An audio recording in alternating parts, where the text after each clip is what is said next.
me to introduce our speaker. Our first speaker this afternoon is Dr. Maria Margarita Ladrido, or as we call her in Assumption, Doc Maita, who serves as the Assistant Vice President for Learning Innovation and the College Dean at Assumption College, San Lorenzo, Makati. She holds a Doctor of Philosophy in Educational Psychology from the University of the Philippines, Diliman, and a Master of Arts in Educational Management from the Ateneo Manila University. As a pioneer of Assumption College signature, yung ability-based learning or able pedagogy, Dr. Maita has been instrumental in fostering innovative and student-centered educational practices. Everyone, give a round of applause, virtual applause to Doc Maita. Good afternoon, Doc Maita. Good Good afternoon po. afternoon. Merry Christmas, Yeah. everyone. I'm so happy to be here. Siguro while I'm setting up, I'll share screen, I'll set up. While I'm setting up on the chat, maybe you can write, you can what's this? You can type out what particular subjects you teach right now. Okay. And if you're not teaching, it's okay. Psychologists have a lot of seminars, give a lot of seminars. We give a lot of talks as well. So all of that will be helpful in any big, small way. So as I set up here.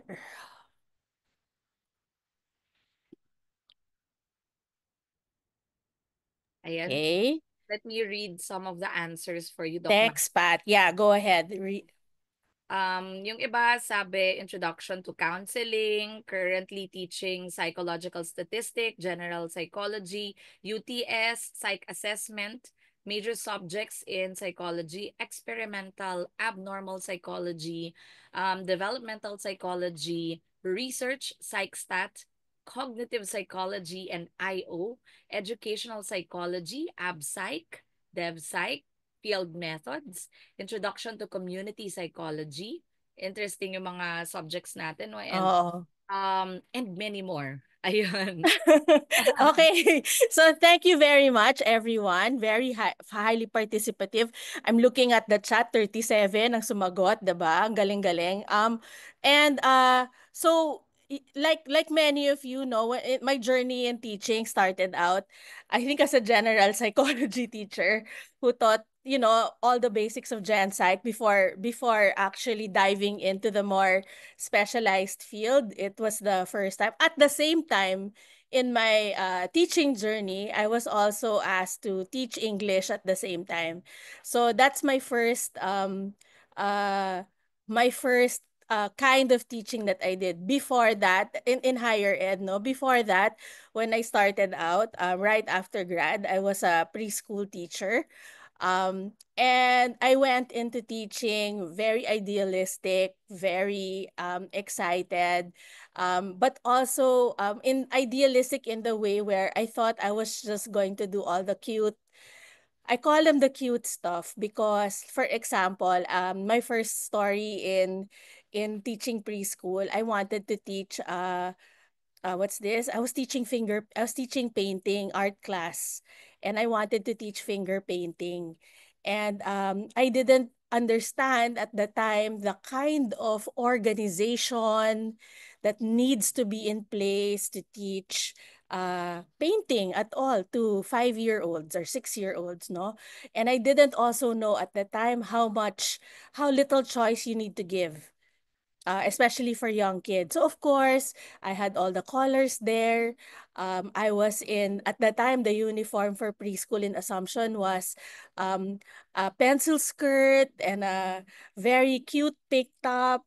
And so I went into the classroom that way, and I came out of the classroom at 4 in the afternoon because I was teaching an afternoon class.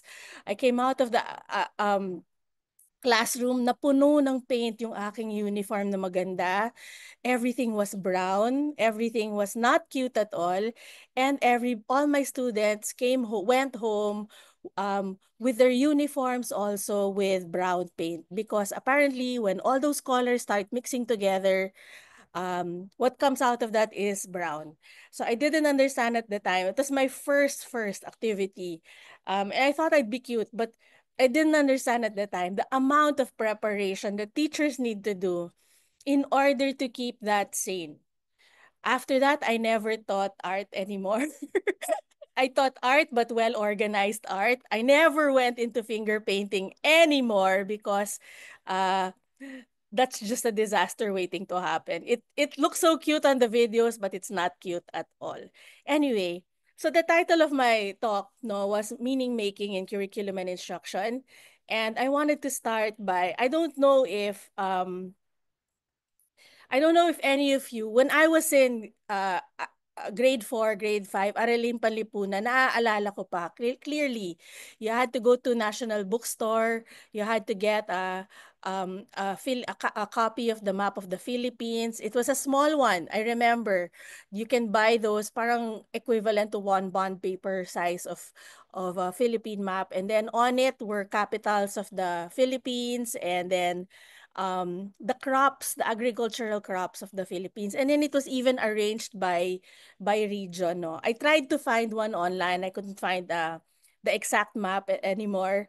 But I remember that assignment. I remember that lesson in Araling Panlipunan because I remember we stayed in that topic for a long time, and there are many tests that you can bring out of that. First, you had to remember the capitals. You had to memorize the capitals of each province, and then you're tested on it.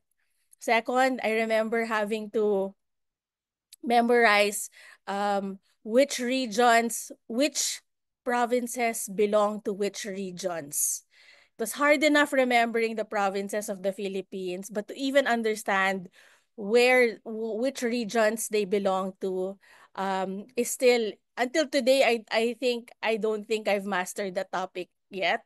I haven't memorized it. And then I remember also tackling it in the sense in the where you had to remember which tourist attractions um uh were in which province, no?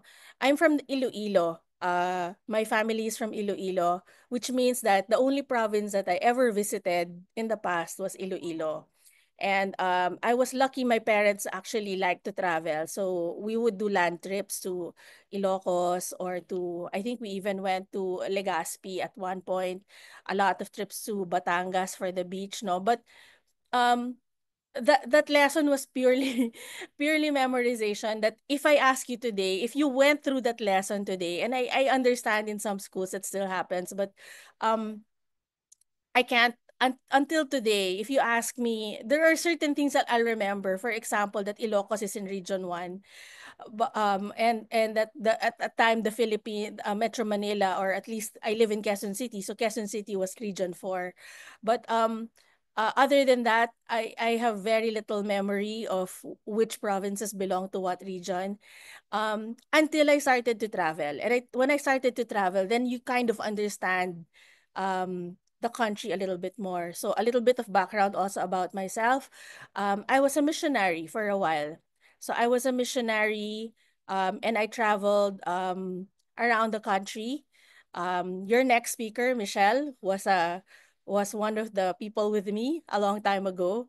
But and the traveling actually helps. The traveling makes this map of the Philippines a little bit more real and a little bit more understandable. And it allowed me to know, um, plan out trips a little bit better because I understood where I was going. And so, for example, uh, you can memorize as much as you want about like tourist attractions around the country. But this was taken on a trip that I did to Islas de Gigantes in Carles, and this was dawn. We were on top of a cliff, waiting for the sunrise, and when you're again when you're in that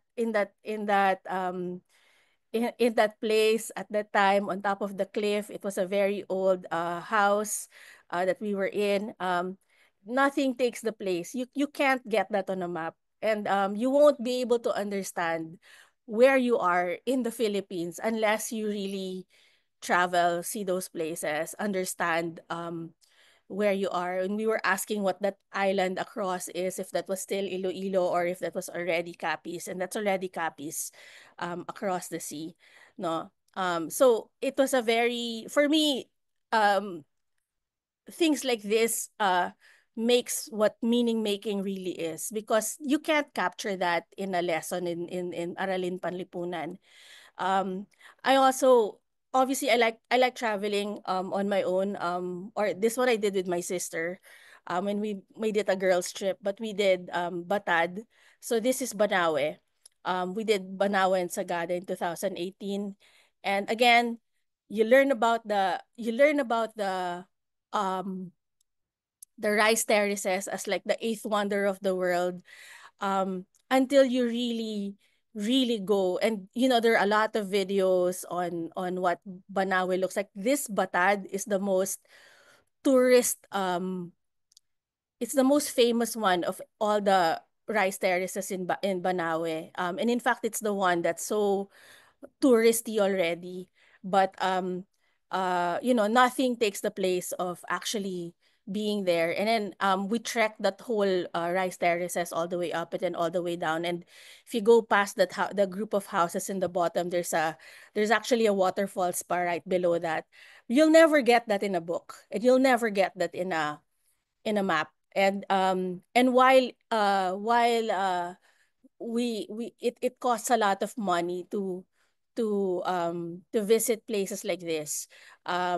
It really is a decision of, okay, how do I want to learn all of this, and where are you saving your money for? And one of my mentors a long time ago actually said to invest in experiences like this rather than um material things, no. But my whole point of bringing it here is that we can teach it in a book, and we can teach it in a map, and we can have them memorize everything. But unless you really go and see, unless you actually experience it, the learning is not the same.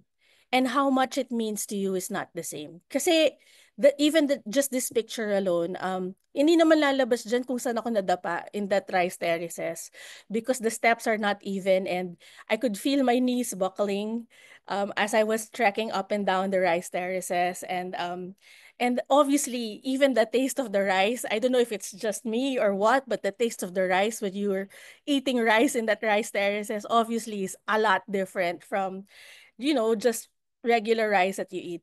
But for me, that's what makes learning come alive. Things like this. And while we can't give our students everything, otherwise um, uh, we'll be in school forever. I think the posture and the approach that we want to give them is that, let's make them students for life, students of life, rather than just in the classroom and have all of these in the experience.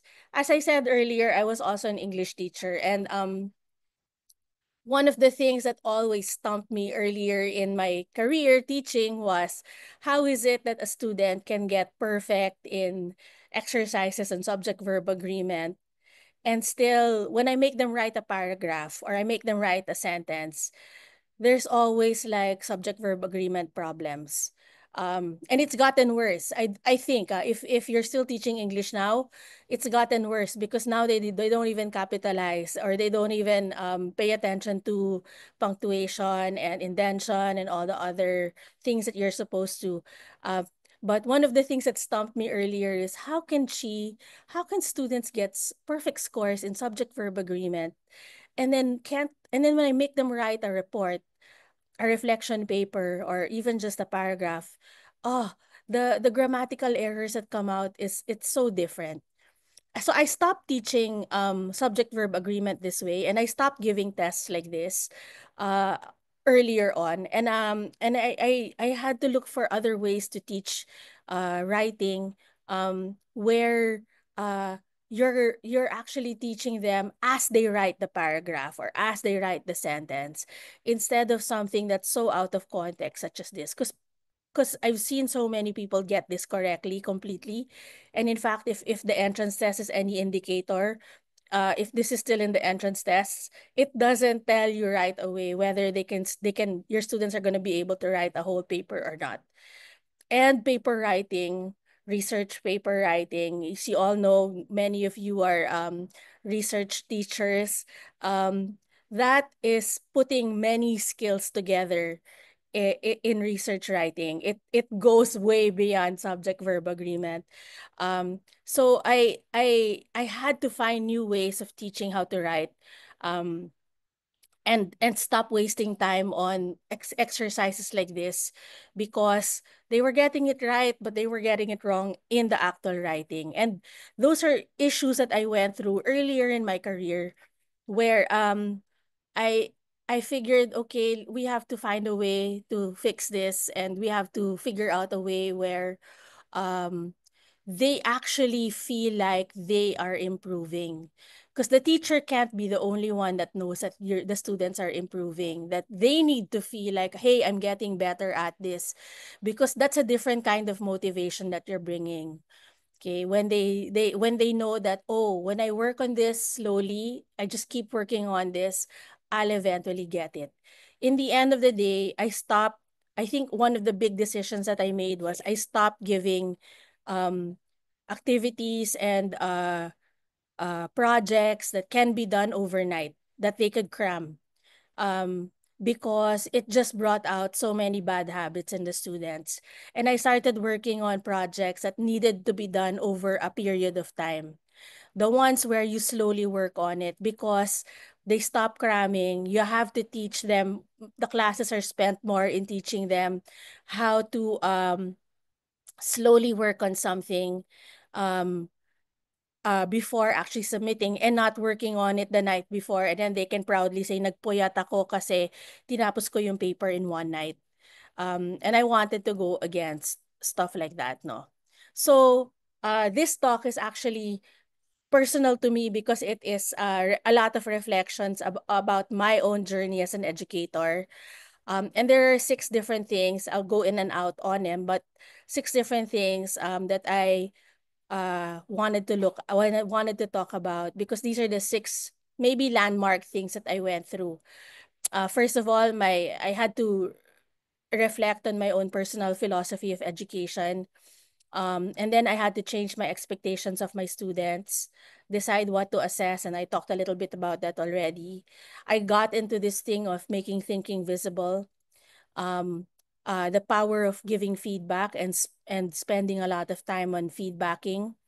And then in the end, one that I am now completely in love with is the power of self-reflection and what that can do for us as a teacher, because it's less work for us. Um, so let me get started on this, no? Earlier, I guess I was going towards that journey of trying to figure out, what do I really believe in the education curriculum.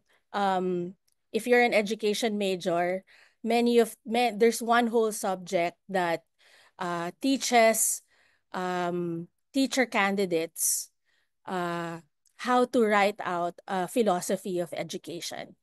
I didn't go through it because I was never an education major. I took it as my MA, but for the most part, I am a collector of many, many education seminars and workshops, depending on what I was interested in at the time. So I never actually got to sit down and craft my own philosophy of education, which learning in hindsight in the last few years has become a very powerful activity for me. And I hope that one day, maybe we'll invite you the next time we give this workshop, because we did give this workshop last June, and I hope to be able to give it again. I found the workshop to be so powerful, where I actually also got to sit down and really review, reflect on who I am as a teacher, what do I really believe as in terms of learning and in terms of teaching.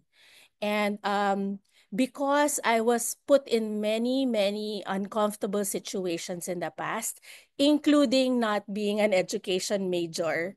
I believe in being self-taught. I believe that if you really want to learn something, there's some place out there, some internet site, some YouTube video, Udemy, there is a lot of information that you can learn depending on what you're capable of. Um so and I wanted to stay that way. I wanted to really get into, okay, if the goal is lifelong learning, how does that make me as a teacher? That means I cannot spoon feed my students anymore. That means I have to be able to teach them how to learn.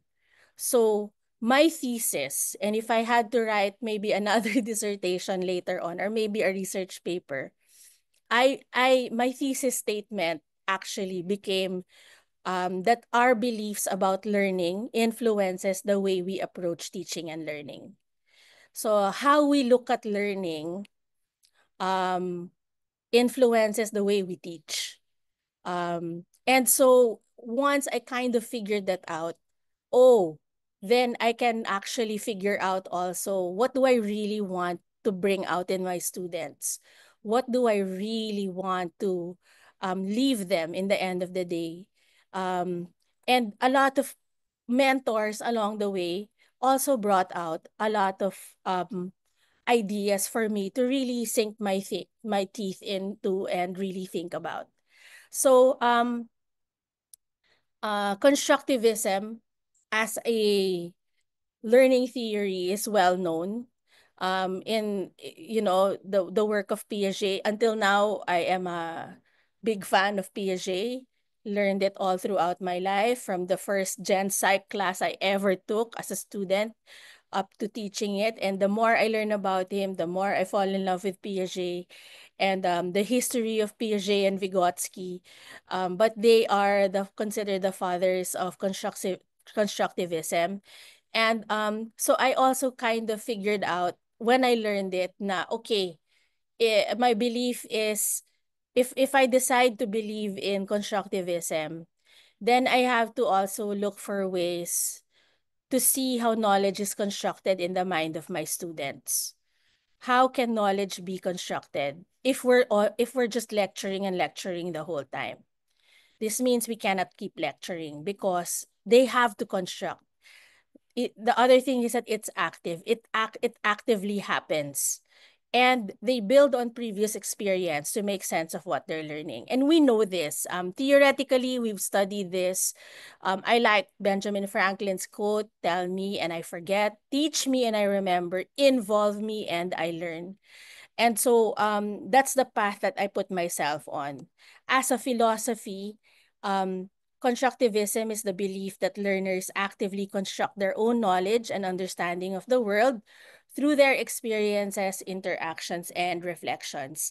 And even just that one sentence, it's already fully loaded. To me, it's fully loaded because if I allow my student to construct um their own understanding of every single psychological theory that has to be taught, that means the way it reaches each, I can just keep lecturing and the way it reaches each of them will be very different. um but the one that actually brought me to life was when I was doing my PhD, and I could see it happening in action. I could see it happening in my own behavior, and I could see it happening in my own students. So I started believing in, if you construct these experiences for them, the learning actually comes out. Secondly, it's a little big. There's a shift that happens here, because the shift that happens is a belief that, oh, I can't be the sole provider of their information. I can't give them everything, because if I, as much as I want to teach them everything that I know, I can't. Some of that has to happen through their own experiences, and some of that has to happen by the way they interact with their classmates and the way they interact with the world, and most importantly, how they reflect on what they learned. Um, so I believe, put a whole lot of pictures here, because I believe that teaching is individual, unique, and personal to each teacher. Uh, it's sacred. Our time in the classroom is sacred. And if we waste that time, many things can be wasted along the way. But I don't know if you've ever um, tried to borrow a colleague's slides. Because kunyari, there was one time there were two of us teaching Gen Psych, and I didn't have enough time to prepare my slides. I borrowed someone else's slides of the same topic. And then I found myself when I was reviewing those slides, I found myself having to almost reconstruct it from ground zero because uh, she taught in a different way for me. And then that was a big discovery to me because you can't use someone else's slides. It's so personal, which means that everything from the approach of the lesson to the end, it's so personal. You bring yourself into everything that you teach. And because you bring yourself into everything that you teach, it's not mass produced. It can't be mass produced. It can't be exactly the same for every single classroom if you have different teachers. It's different. It's even different even if I'm the same teacher and I teach the subject to three different sections because each of those group of students is different. It's different. So it is individual, it is unique, and it is personal to each teacher, which makes it harder to what's this standardize. And so I've also started to believe in, can you really standardize teaching? We bring so much of ourselves, our personality, and who we are into what we teach. Okay. So when I changed my philosophy of education and decided, okay, I'm going to believe in this whole thing about knowledge construction, it had implications in the way I taught. First, it taught me to look at my students in a different way. Secondly, I started to shift to a more learner-centered class because kinikilig ako kapag um, when my students figure out something on their own, kinikilig talaga ako. When they've actually figured it out and they've actually are the ones feeding it to me, I learn so much from them as they do to me. Third, my assessment beliefs and practices change. Fourth, I had to carve out time for consultation and feedback. And then I started to get into this thing about making thinking visible, and I'll talk about it in a bit. And lastly, again, um, so much can be learned from self-reflection. So, um, the first one is changing what I expect from my students. And the major turning point for me here was I was asked, what do you expect from them?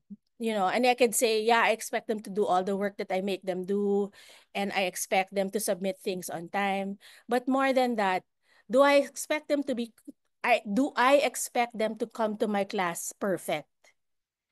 And it occurred to me, but the whole reason why you're in school is because you really are not perfect. And you're in school because you need to learn. So it kind of allowed me to ease up on them. Hindi ako masyadong naging terror teacher nito.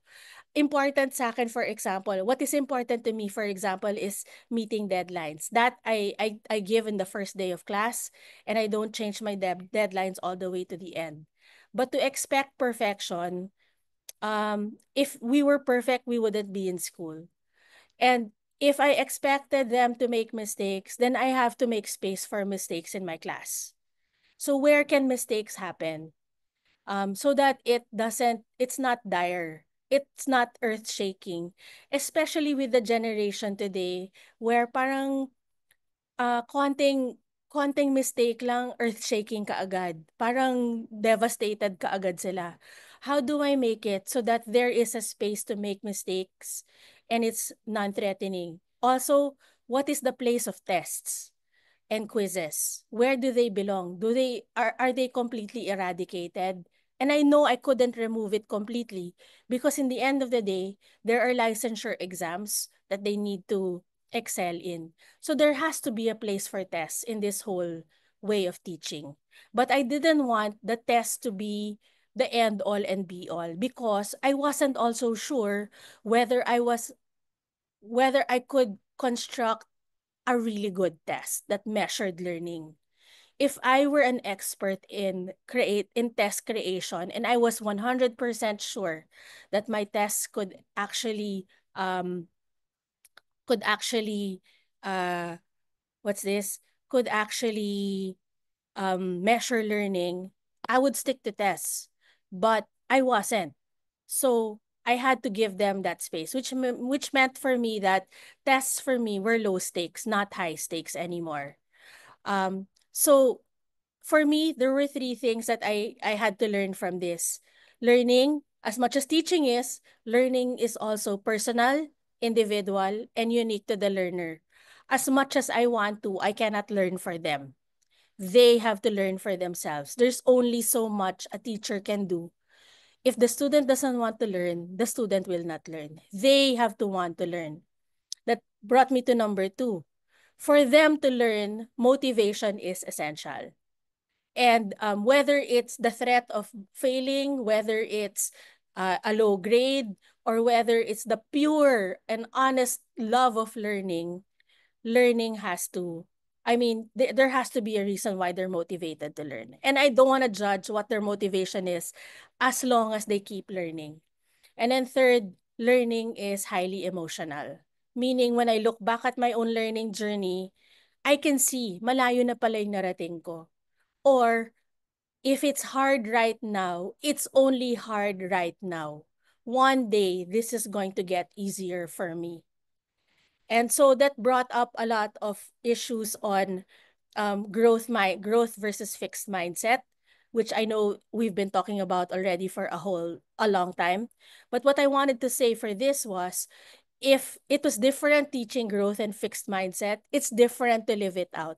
Because that means if I put myself as a learner all the time, that means even my own learning journey has to go through this whole idea of fixed and growth mindset. That means hindi ako pwedeng mapikon when people give me criticism. I can't get defensive. I have to put myself in that posture of, okay, thank you for the criticism. And how do I get this? How do I receive all of this criticism? And how do I learn from it? How do I become better? And when you're trying to live it out, especially coming from a generation where this didn't exist at all, the one thing I really tell teachers right now is also, it's so hard to live out growth and fixed mindset. But I believe that with the right attitude, the right mindset, feedback is essential. We need to get feedback in order to grow. We need to get feedback in order to improve. We actually need feedback, even from ourselves, in order to continue working on something. Because it's so hard, and there's not enough time in the world to be shooting in the dark, and then you don't know if you're making an impact or not. Um, and that takes effort. That takes a lot. For me, that takes a lot of psychological, emotional regulation, of not feeling like it's the end, or not feeling like I'm a failure in this, but really trying your best to look at the positive side here. It's not always easy, and sometimes I still feel like, why are we even trying so hard? But there's always someone out there that actually helps and actually tells you, no, let's try again tomorrow. Sleep tonight, cry about it. Tomorrow it's another day, laban ulit. 'Di ba? So, points of reflection, sorry about the first slide, but points of reflection I have two here. How do we build an environment where students feel safe in the classroom and they can make mistakes? Secondly, how do you carve out that time for them to actually make the mistakes? And then third, how can we be firm with our students and yet show empathy and kindness as they're dealing with mistakes? And my big lesson here is, I find out that many students are actually harder on themselves than we are on them as teachers, no? So actually I find myself more on the level of I don't even have to say anything because you're already harder on yourself. You're already bashing yourself about the mistake that you made. And I don't really have to say much to add to it. All I'll say is, okay, shake it off. Let's sleep about it tonight. Sleep on it tonight. Tomorrow is another day. Tomorrow we fight again. Okay. Secondly, the shift from teacher-centered to learner-centered classroom is a journey. It's not something that automatically happens, especially if you came from basic ed where uh, everything is on you. You made the plan. But, the beauty of higher ed and the beauty of in many of the classes that we teach is if we teach students questions, they will tell us what they want to learn. And I've actually reached this level of, okay, maybe part of the syllabus can be constructed by the students themselves. And it's just about asking them, okay, if our topic is this, what do we need to know about it? What's been bugging you about this? And surprisingly, sometimes it comes out. Not all the time, but you learn through many failures the right way of asking, and it comes out. But by shifting to student-centered classrooms, I find myself lecturing less and allowing the students to do more work than me. Meaning, they're the ones that try to figure it out for me. And I wish I had enough time in this session to show you how that happens. But I wanted to show you this quadrant of teacher as director, teacher as leading learner, teacher as nurturer, and teacher as facilitator. Where we want to get to is teacher as facilitator. Because everything, in fact, the problem with our students right now is they have so much information on them that um the challenge for us is how do you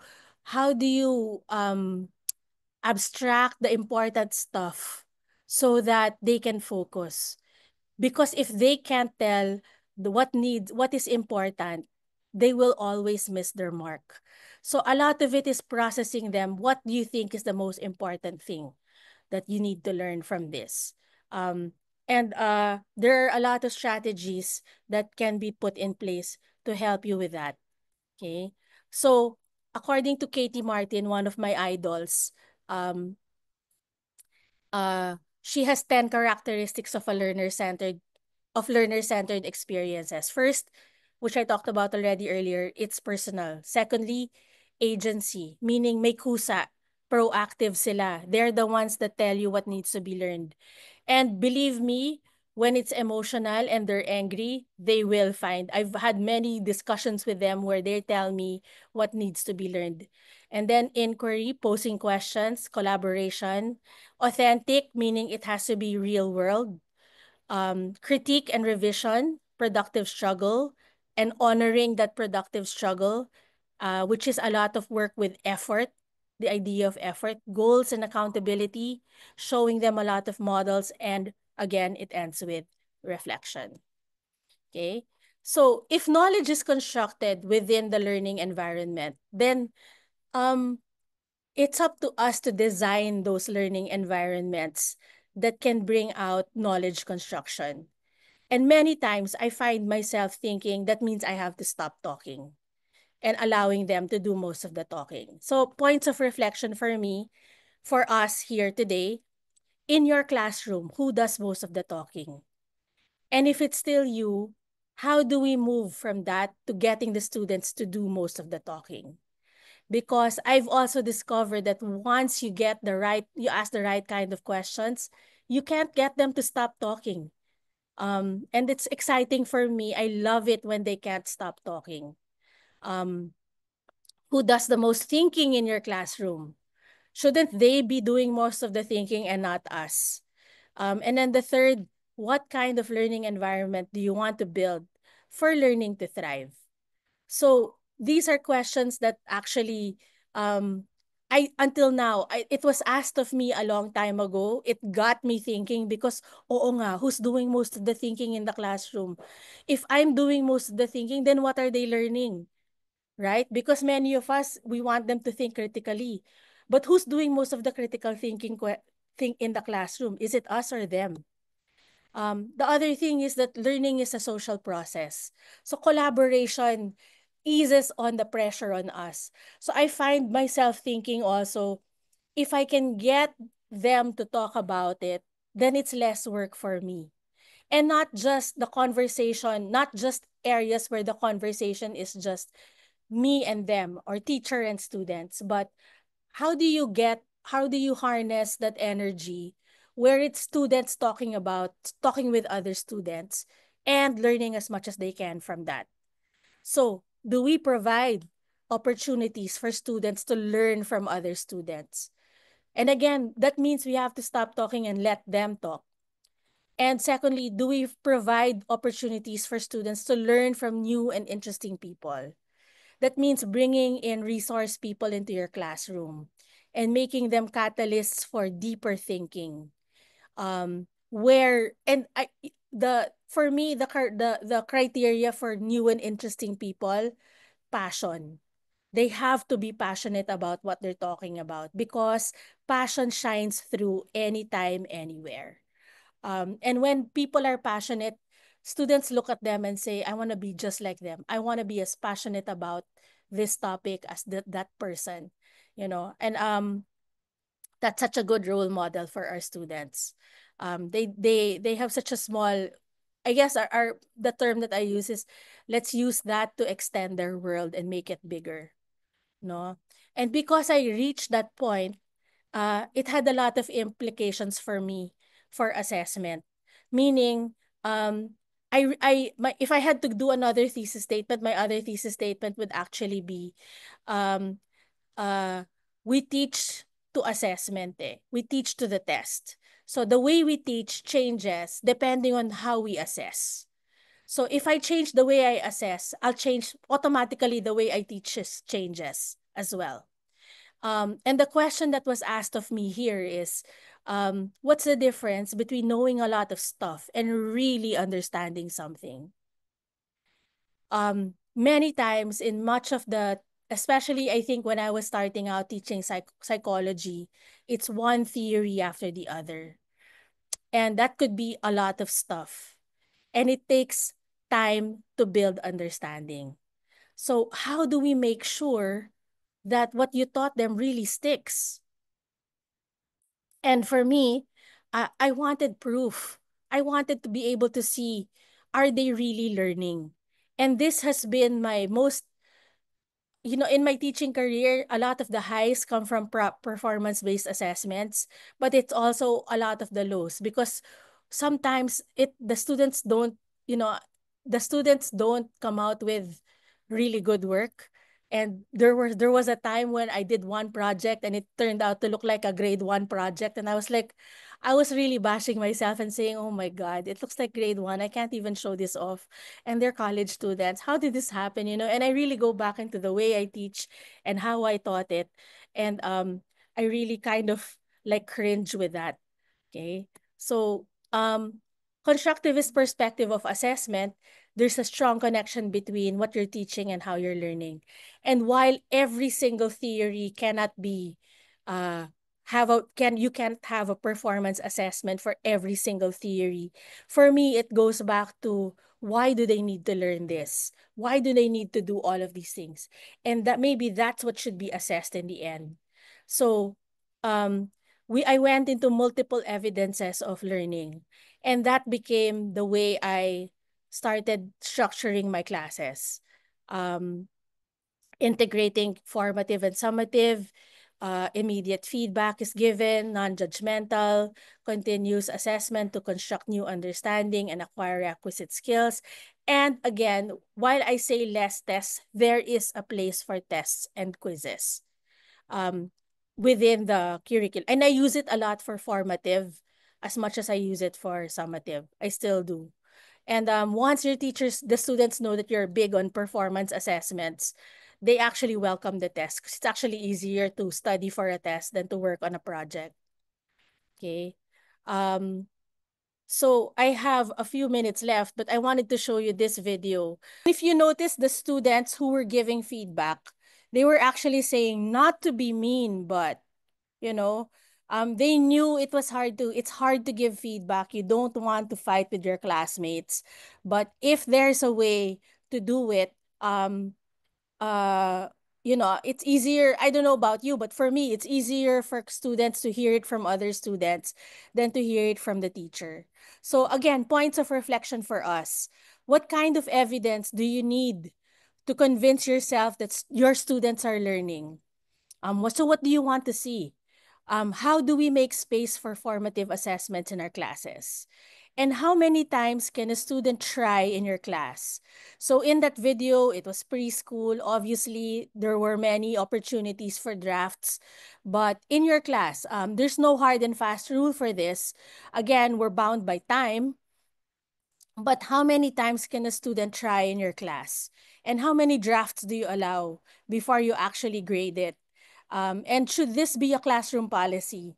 And believe me, teachers are not in agreement with all of this. So it's a wonderful thing to actually explore, try out, and then discuss with other teachers. So again, because you're looking at all of that, the other thing that I stumbled upon was when you're talking about learning and thinking is in the mind, meaning students actually choose what is revealed, not all of that thinking we see. It's like the same for every human being, right? We can think many things, but unless you put it into writing or you speak about it, nobody knows that that's what you're thinking. And we stumbled upon the work of Ron Richard and sorry, that's an M. Ron Richard and Mark Church in Harvard, where they talked about making thinking visible, and that all teaching and learning should be about making thinking visible. When we make thinking visible, it not only gives us a window into what our students understand, the product of their thinking, but also how they are understanding it, the process of their thinking. And this is a whole workshop that we hope to be able to give also in the future. But when we stumbled upon this and we started learning about making thinking visible, for me, it became easier to make my classroom learner centered, because what it does is it tells you exactly what kind of thinking you want. The story for me behind this was I was doing my PhD in UP, and I got low in one of my whoop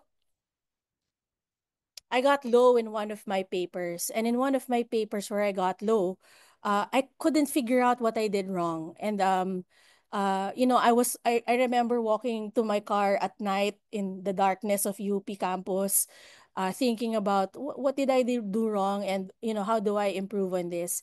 And then I stumbled upon this, and this one actually taught me that there are different ways of thinking, and that for us to be able to help our students more, we have to be more specific about the kind of thinking that we're asking them to do. No? So they came up with an understanding map. There are different kinds, 8 ways, and they call them mind moves, thinking dispositions, different kinds of thinking. And so if we use this language, instead of just saying, okay, think about it, when you actually tell a student to think about it, you don't know what goes on in their mind. But if you actually tell them, can you make a connection between what I'm talking about in the classroom and some of the reading that you're doing? Or can you make a connection between what we're talking about now with our previous lesson? Um, can you find evidence to show this? Or can you explain to me what's really going on here? Can we look at this from a different point of view? Can you describe what's there, and do you see and notice? It's just super nice in psychology because we're constantly observing behavior, um, uncovering complexity and what lies beneath the surface of this. To me, this was again one of those, oh my God, if I did this as a teacher, and instead of just saying, think about this, reflect on this, I can actually say, what am I curious about? What is capturing my heart? What kind of conclusion can I make? What connections am I making? Um, it makes the the thinking clearer. And I started to use this with my own papers when I was doing my PhD. So now I started using this with my own students as well, and actually have them talk about a particular kind of thinking that you're doing. And so, along with that, they came up with visible thinking routines, or what we call VTRs. And they are many strategies that can be repeated in the classroom. And then during the pandemic, this group, PZ is Project Zero of Harvard, no? If you actually search PZ Thinking Routines Toolbox in Google, you'll actually get the whole toolbox that has all of these instructions of different thinking routines that you can use in your own classroom. Um, so I'm dying to give a seminar on this later on, but this has actually helped me be more student centered, because now one thinking routine can actually take an hour or even more. Um, and there are steps of how to do it. The questions are already there, and it can be applied to um, as many subjects possible. There's some for critiquing, there's some for observing, there's some for making connections, there's some for just brainstorming, there's some for, and we've been using this in assumption for different reasons, no? But it has helped actually make your classroom a little bit more student-centered. So please look it up, PZ Thinking Routines, it's free. They even allow you to revise it to fit whatever context you're in. But there's a whole science behind it, and we hope to be able to give the seminar on how this is used better in the classroom, maybe in the end of this school year. Um, but this has been a game changer for me as a teacher. And I hope that if you at least try a few of these thinking routines, it will also be a game changer for you. No? And then lastly, I wanted to talk about the importance of self-reflection. Again, I'll repeat that our students actually tend to be a lot harder on themselves than we are on them. With the right kind of reflection questions, um, they actually can learn. And that means less talk from you because they've figured it out even before talking to you.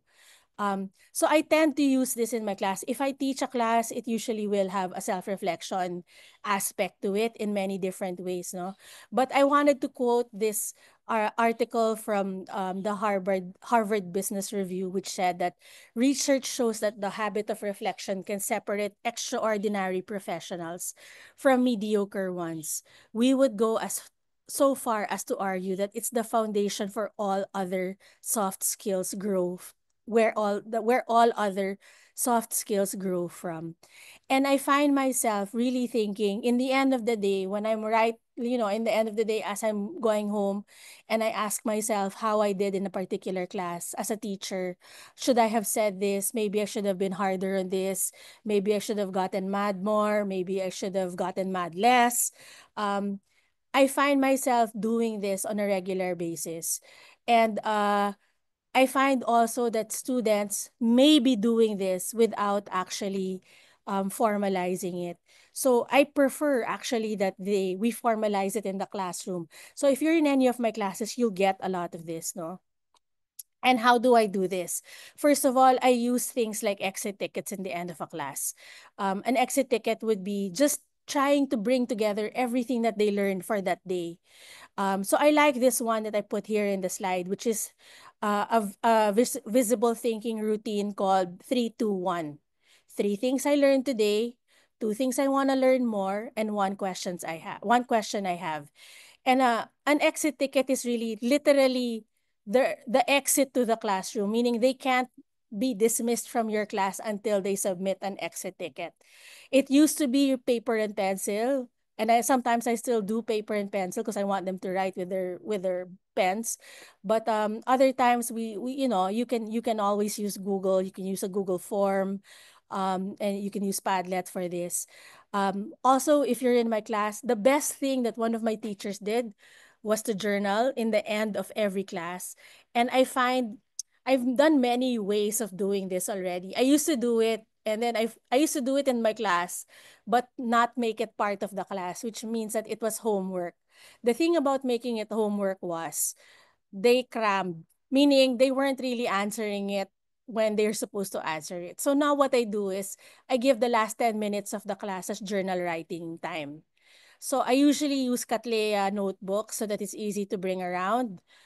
Usually it's the same size as the regular notebook if they still do use notebooks, but probably not bigger than a laptop.